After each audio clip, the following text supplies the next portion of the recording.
ഇപ്പോ മോളുടെ പഠിപ്പ് പാതി വഴിയിൽ തീർന്നു പോയതാ. ഞാനും മോളും കൂടി സാറിനൊരിക്കൽ ഓഫീസിൽ വന്ന് കണ്ടിരുന്നു. അങ്ങനെയാ സാറിന്റെ ട്രസ്റ്റ് മോളുടെ പഠിപ്പ് ഏറ്റെടുത്തത്. അവളിപ്പോ ഹൗസ് സർജൻസി ചെയ്യുകയാ. അല്ല സാറേ, സാറിന് ഇത് എന്ത് പറ്റിയതാ? ഒരു ചതിയിൽ പെട്ടുപോയതാ. പെട്ടുപോയി. കാര്യങ്ങളൊക്കെ വിശദമായിട്ട് പിന്നെ പറയാം. എന്നാൽ കഴിയുന്ന എന്ത് സഹായവും ഞാനിവിടെ ചെയ്തു തരും. വിസിറ്റേഴ്സ് വെയിറ്റിംഗിലാ. സാർ വാ.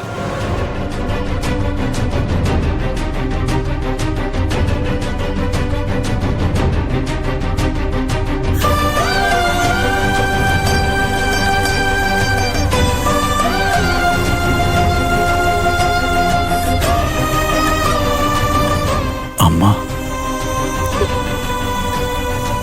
മോനെ,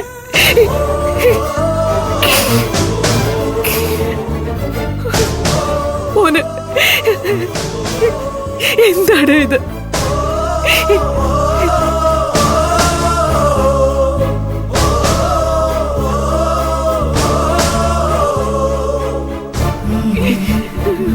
അമ്മേ, എന്താ ഇത്?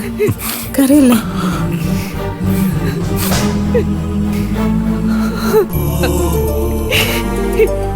നിന്നെ ഇങ്ങനെ ഒരവസ്ഥയിൽ കാണേണ്ടി വന്നല്ലോ മോനെ.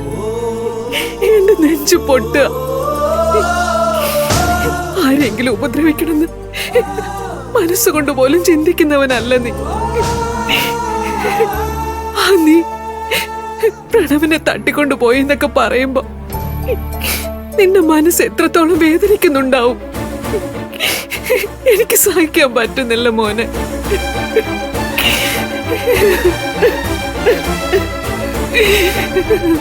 അമ്മേ, എന്തിനാ നിധി അമ്മയെ നീ ഇപ്പം കൊണ്ട് വിളിച്ചോണ്ട് വന്നേ? വേണ്ടാന്ന് പറയാനല്ലേ എനിക്ക് പറ്റൂ ഗൗതം. ഗൗതമിനെ കണ്ടേ പറ്റൂന്ന് വാശി പിടിച്ച ഞാൻ പിന്നെ എന്ത് ചെയ്യാനാ?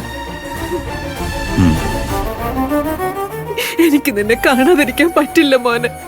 അതുകൊണ്ടാ നിധിയോട് ഞാൻ വാശി കാണിച്ചത്. എന്നെ കൊണ്ടുവന്നില്ലെങ്കിൽ ഞാൻ പട്ടിണി കിടന്നു കളയെന്ന് പറഞ്ഞിട്ട് നിധി സമ്മതിച്ചത്. അമ്മയുടെ മുഖം കണ്ടിട്ട് ഇപ്പോഴും ഭക്ഷണമൊന്നും കഴിച്ചിട്ടില്ലെന്നാണല്ലോ തോന്നുന്നത്. നല്ല ക്ഷീണമുണ്ട്.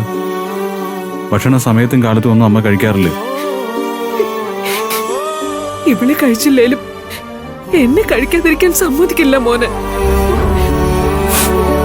രണ്ടാൺമക്കളെയും നഷ്ടപ്പെട്ട ഒരമ്മയാ ഞാനിപ്പോ.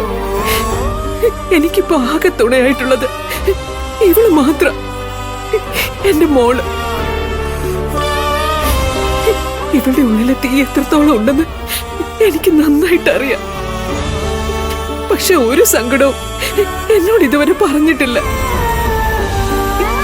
സ്വയം ഒരുക്കി തീരുമ്പോഴും മറ്റുള്ളവരുടെ കാര്യങ്ങൾ നോക്കാൻ ഓടി നടക്കുക ഇവള്. ഗൗതം, ഞാനൊരു പവിത്രന്റെ കാര്യം പറഞ്ഞില്ലായിരുന്നോ? കയ്യില് സർപ്പത്തിന്റെ ടാറ്റു അടിച്ച അതിന്റെ വ്യക്തമായൊരു ഫോട്ടോ എനിക്ക് കിട്ടിയിട്ടുണ്ട്. നോക്ക്.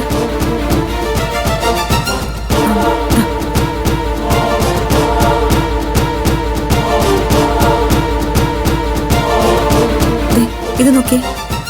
ഈ ഫോട്ടോയിലും അവന്റെ കയ്യിൽ ടാറ്റു ഉണ്ട്. ഇവൻ CKCയുടെ ആള് തന്നെയാണെന്നും അപ്പോ CKC പറഞ്ഞിട്ടാണ് ഇവൻ പ്രണവിനെ തട്ടിക്കൊണ്ടുപോയതെന്നും ഉറപ്പായി. അല്ല നിധി, ഈ ഫോട്ടോ ഒക്കെ നിനക്ക് എവിടെ നിന്ന് കിട്ടി? പറയ നിധി. ഞാൻ പറഞ്ഞില്ലേ മോനെ, ഓരോ കാര്യങ്ങളുമായിട്ട് രാപകലില്ലാതെ ഓടി നടക്കുക ഇവള്. നോക്ക നിധി, ഇവനൊക്കെ കൊടും ക്രിമിനലുകളാ. ഇവന്റെയൊക്കെ പുറകെ വെറുതെ നടന്ന് നീ കുഴപ്പത്തിൽ ചെന്ന് ചാടരുത്. എനിക്ക് പ്രണവിനെ കണ്ടെത്തണം. ഗൗതമിനെ പുറത്തിറക്കുകയും വേണം. അതാണ് എന്റെ ആദ്യത്തെ ലക്ഷ്യം. അല്ല നിധി, ആദ്യത്തെ ലക്ഷ്യം നാളെ നടക്കാൻ പോകുന്ന ഹൈടെക് സിറ്റി പ്രോജക്റ്റിന്റെ ടെൻഡറാണ്. അതിന്റെ കാര്യം എന്തായി? ഗൗതം പറഞ്ഞതനുസരിച്ച് പ്രോജക്ട് ഡീറ്റെയിൽസ് വെച്ച് ഡോക്യുമെന്റ്സ് എല്ലാം കളക്ട് ചെയ്തു. ടോട്ടൽ സ്ക്വയർ ഫീറ്റും മറ്റു മെഷർമെന്റ്സും എല്ലാം എടുത്തു. പക്ഷേ ഒരു പ്രോബ്ലം ഉള്ളത്, CKC എന്റർപ്രൈസസ് കൂടാതെ വേറെയും ഒരുപാട് കമ്പനികൾ ടെൻഡറിൽ പങ്കെടുക്കുന്നു എന്നുള്ളതാ. ഇന്നത്തെ ഒരു രാത്രി കൊണ്ട് ടെൻഡർ എമൗണ്ട് ഫിക്സ് ചെയ്യണം. അതില് എനിക്ക് കുറെ കൺഫ്യൂഷൻസ് ഉണ്ട്. എന്താ സംശയം? ചോദിക്കേ. ഞാൻ പറഞ്ഞുതരാം.